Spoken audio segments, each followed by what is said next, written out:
Hey guys, how's it going this Wednesday? It is very warm and humid out there. If you have any questions about the forecast, feel free to comment below. I see Seth is already joining us. Hey Seth, glad that you're joining us today. It's actually going pretty well this week. I hope it's going well for you as well. We're looking at temperatures right now in the upper 80s in some spots, making sure my audio is good. So far, so good there. So glad that we're looking at good audio today. But yeah, temperatures, again, some of us in the upper 80s. I think we have a better shot for rain chances, especially during peak heating of the day. Most of the shower and thunderstorm activity is still near the Gulf Coast, around the coastal bend. You're looking at Port Lavaca, seeing some pockets of heavy rain there. Looks like some showers and storms just south of Victoria as well. We're at 87 in Pearsall and Pleasanton. We're at 84 there in San Antonio. We are warming up pretty nicely as well. Yes, Juan, you're definitely right. Everyone drink plenty of water and stay cool today.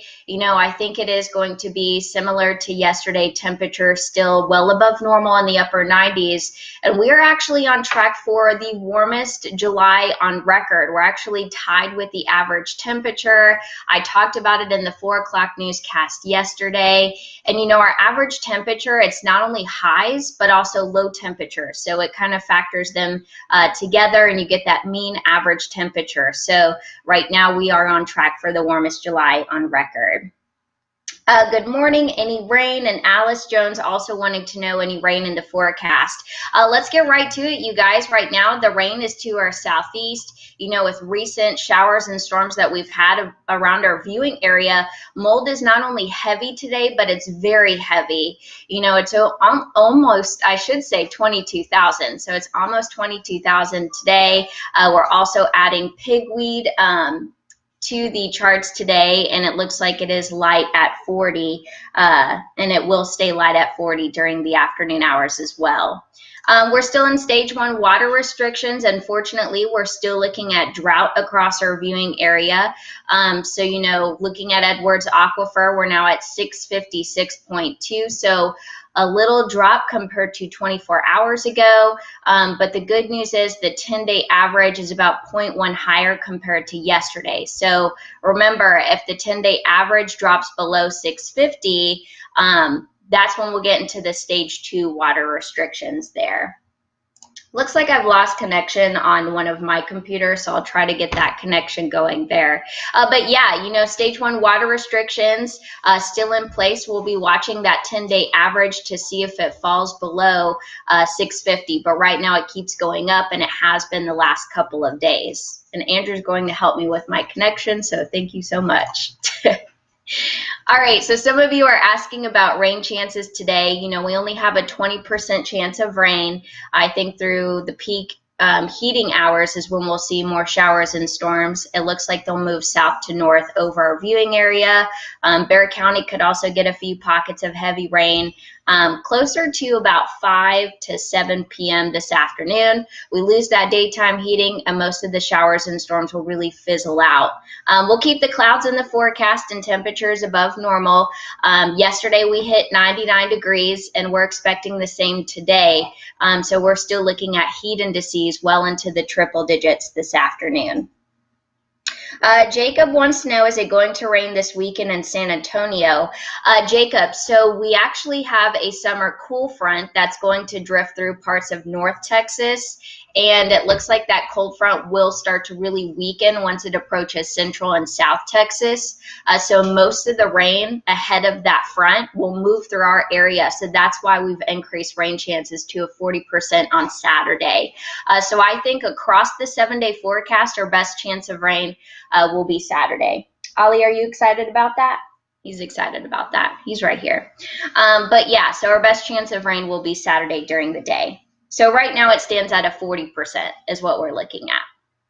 So let's look at the hour by hour just to give you, a view of what we're looking at. Again, this is only one weather model's perspective, but most of them are on board for showing showers and storms moving south to north about 4 p.m. So pockets of heavy rain possible in Cuero, Carn City, Gonzales, maybe up toward the I-35 corridor, but it looks like the best rain coverage will be, east of San Antonio. So this is 4 p.m. this afternoon.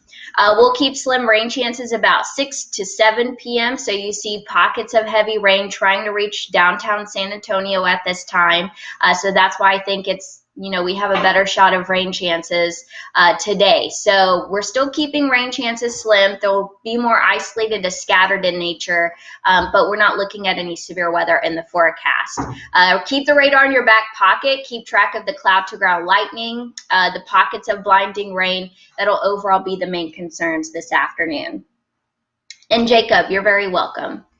All right, so high temperatures today above normal. Again, I talked about how we are on track for the warmest July on record. We have been shattering many records this month, but we're not looking at, record temperatures for the rest of July. It looks like temperatures will overall stay in the upper 90s tomorrow and also through next week. So that's going to be, kicking off the month of August. So it's kind of hard to believe that August is starting this weekend. All right, so graphics kind of lagging a little bit, but there you have it, 99 in the city. I think a lot of us will be in the mid and upper 90s today. We'll stick with a mix of sun and clouds. As far as shattering records this month, we hit 99 yesterday, so today's going to be pretty similar to Tuesday. But you can see in the pink boxes there, that's where we've hit record high temperatures. So the hottest day this month so far, July 13th, that was Monday afternoon with a high of 107. We definitely shattered a record that day. 105 on the 14th and then 102 on the 15th. So we just kind of had a string of record high temperatures. So that was mid-July. Typically we don't see temperatures like that until August because August is our hottest month of the year. So this is exactly why we are on track for the warmest July on record. The warmest was back in 2009. You could see the average temperature of 88.7 degrees. That's not only the highs, remember that's also factoring in the low temperatures as well. Looking at some of your comments, Grace Kelly wants to know, hi Megan, any storms tonight for San Antonio? So Grace, to answer your question, it looks like most storms really start to fizzle out closer to sunset this evening. So I think about 10 p.m. our rain chances really fall. I think a lot of us will stay very dry this evening. I would say maybe some spotty showers south of San Antonio, but I think the city, late tonight and overnight will be pretty dry. And again, Grace, we're not looking at severe weather in the forecast today, but maybe some gusty winds, some pockets of blinding rain, and also cloud to ground lightning. Those will be the primary concerns with any storms that we see fire up later today. So let's look at where 2020 stands with the warmest July on record. We are actually still tied. Again, we had our observed high yesterday, which was 99. Once that came out, we're still sitting at 88.7. So we are on track for the warmest, July on record. If not first place, we'll be at least top 5, I think. Again, it's July 29th, so again, we had the hottest day on July 13th, topping out at 107. And it looks like we're not going to see a big break from the heat anytime soon. It looks like, looking at the temperature outlook, of course, this is beyond the 7-day. It looks like temperatures will stay above average in our viewing area. So we're closer to that above normal bullseye there that you see right over El Paso. So that's kind of giving you a look at the numbers of what we're looking at.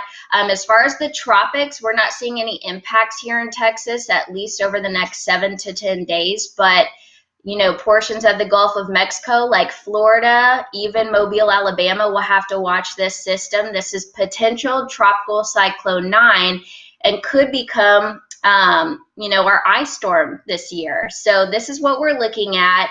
Right now, it's an area of low pressure trying to get organized, should become a tropical storm later today. That is likely, so still a very high chance of developing.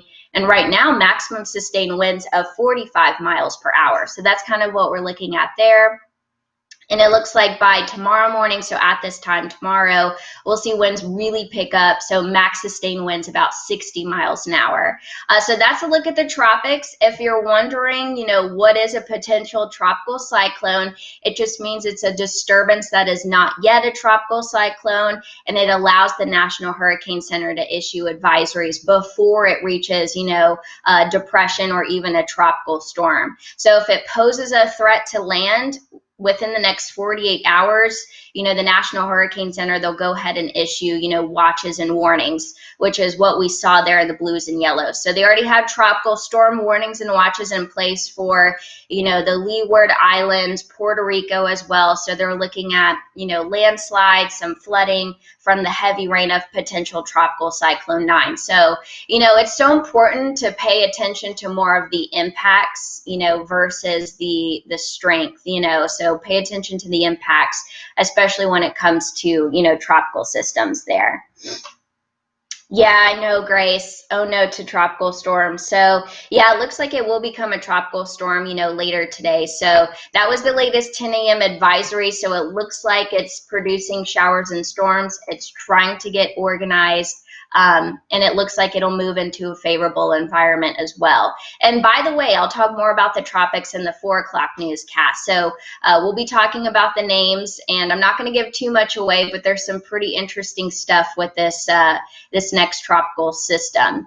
As far as the 7-day for us here at home, again, we're not going to see any impacts from potential tropical cyclone 9. It's a mouthful there, but we are looking at slim rain chances. We'll keep a 20% today. We'll dry out on Thursday, but it's still going to stay breezy and hot. A heat index right around 105, both Thursday and Friday. Looks like we'll have triple digit, temperatures to wrap up the month of July. We say hello to August on Saturday, and it looks like, the month of August is not going to start out too bad. We'll see temperatures drop just a little bit, so a bit of a downward trend. But still humid, so at least we're looking at rain chances. So about 40% of us will see scattered showers and storms. Again, that summer cool front will drift over, the Dallas-Fort Worth area. I don't think that cool front's going to quite make it to us, because you could see not much change in temperatures after Saturday, but at least we'll get some pockets of heavy rain from the front to our north. So some much needed rain to start out our weekend. We'll keep a good chance of rain by Sunday, a 30%. We'll drop it back down to isolated showers on Monday, and it looks like temperatures will stay above normal, even beginning the month of August. I don't see any more comments. We have Grace saying, I really like how you explain the forecast with details. Thank you so much, Grace. I love talking about the weather. I am going to wrap up this Facebook Live. Stay tuned to midday. Meteorologist Stacia Wilson, she will have so many updates for you. We also have Cloudy with a Chance of Learning. That'll be live at 1 p.m. on our KINS 5 Facebook and YouTube pages. Again, if you have any comments about the forecast, feel free to comment below, and we'll do our best to answer them throughout the day today. But I hope you guys have a great and safe Wednesday.